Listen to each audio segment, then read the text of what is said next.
Hello, how you doing? I hope you're well. Welcome to the videos, keeping the conversation alive, the daily videos, Monday to Friday.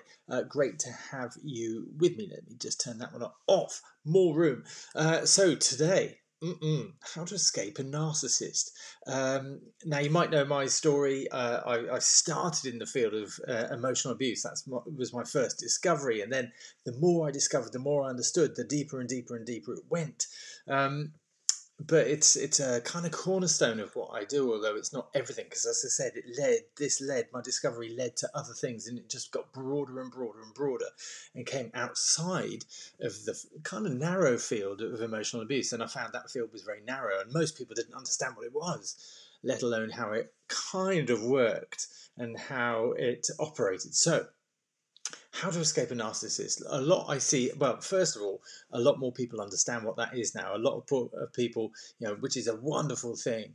And I see a lot of people about how talking about how to avoid it, how to deflect it, how to overcome it. The trauma of emotional abuse, which is all fantastic stuff. However, for me, I discovered it needed to go deeper and deeper and deeper, and was less about the narcissist and actually more about you, which is an awesome thing because you can control you. You cannot ever control a narcissist. In fact, they love controlling you. So you need to understand about the different types of abuse, which is absolutely essential. The different types of minimizing, withholding, blame, aggression, all the different types. And there's, I can't remember, were there about 16 I listed on a video I did. But that's just the start. Once you identify the different forms of abuse, that it's control and manipulation, power and control, and understand why that happens, and how I used to say, kind of this goes on, and how it fits together. Once you know that, that's just the start. Then you need to appreciate that you cannot change, and most people say this, you can't change a narcissist. However, you might try and manipulate your behaviour to try and get a different outcome, and again, that's for me going in the wrong direction. You need to focus it on you. The fishing analogy I've used before, because it's not about the narcissist in terms of escaping and avoiding and overcoming and the whole emotional abuse thing, and narcissists, how to deal with narcissists. It's not about the narcissist, it's about you. And what happens is kind of reminded of the fishing analogy. This is what they do. They really win, because if they were an arse all the time, 100% of the time, you'd see through it straight away, and it would be like a no-brainer. Red flag, red flag, red flag. That's enough red flags. Bye bye. I'm off.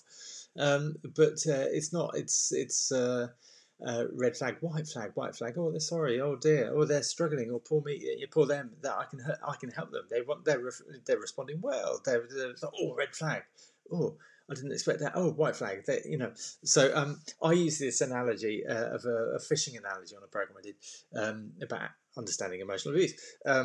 And what they do is I don't fish, but I have fished, but not very well. And I have been an emotional abuser. Anyway, fishing. What they do is if you get a bite, a nibble, you don't just snap and reel it in. There's a certain tension to be held. And that's the tension between the angler and the fish, and you're the fish if you're in an emotionally abusive relationship or friendship or at work. They hook you, but if they just pull too much, they stand the chance of losing you, and they don't want to lose you. So you might snap and pull on the line, but then you tug away, and at the point that the angler then feeds out the line, gives a bit of line, you might think, oh, you got away with it. They're not so bad after all. You're under your control again, and then they start reeling you in again. There's a pattern there. Can you see that pattern? So it's understanding what the narcissist does, how they operate, and how easily one can get caught up in that. Oh no, it was the circumstances. It's not their fault. They're really sorry. They love me so much. I've never felt this love before. I never had this physical attraction. I've never had this connection. I've never had. Now they're really sorry. They're going to counselling. Blah blah blah. All about them. It's not about them. If you focus on you, that's the right place to focus on, because as much as you're focusing on them, and it's so easy to focus on them, that's the trap dealing with a narcissist. It's like being in a spider's web. I'm thinking of Lord of the Rings now, but anyway, or The Hobbit.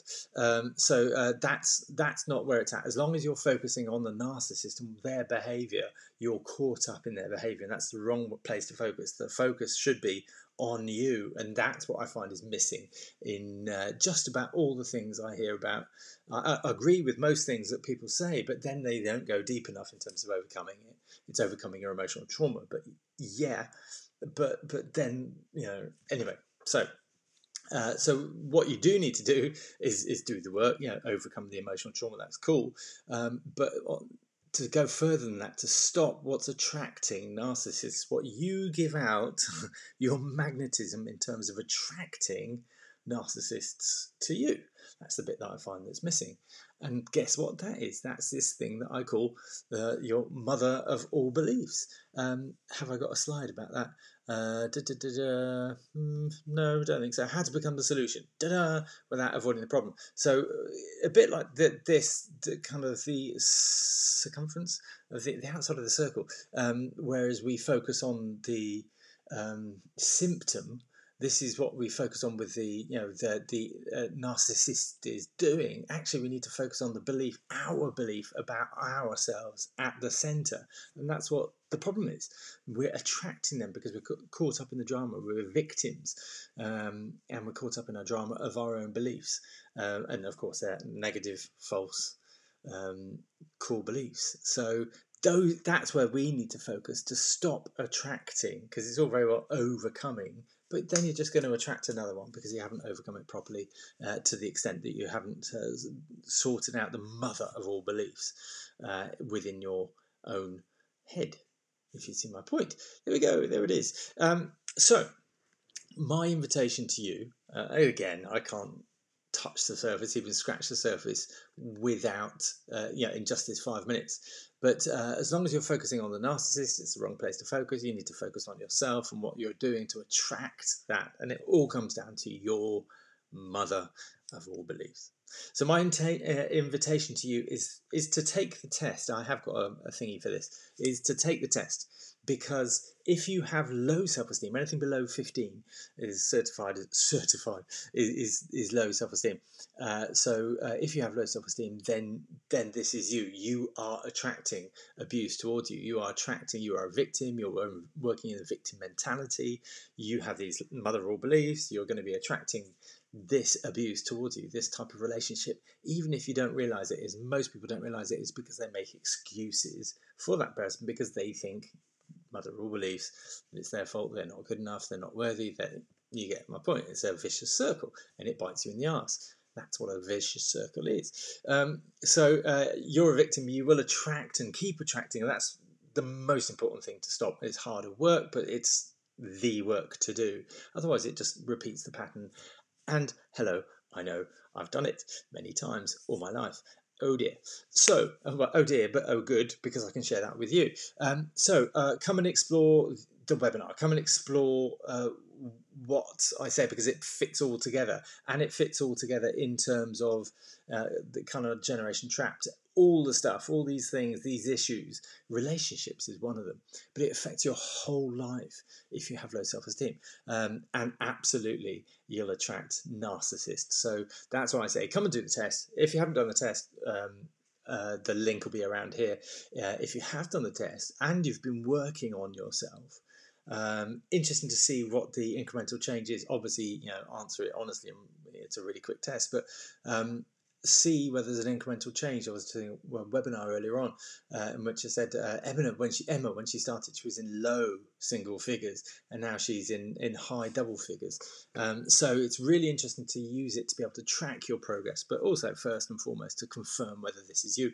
So the link is around here. Please take the test. Also, please comment and subscribe. That's the stuff that gets engagement and helps this reach more people, and that's what I want to do. So many thanks. Do comment, let me know your thoughts. Speak to you soon. Lots of love. Loves you, boyo. Bye bye.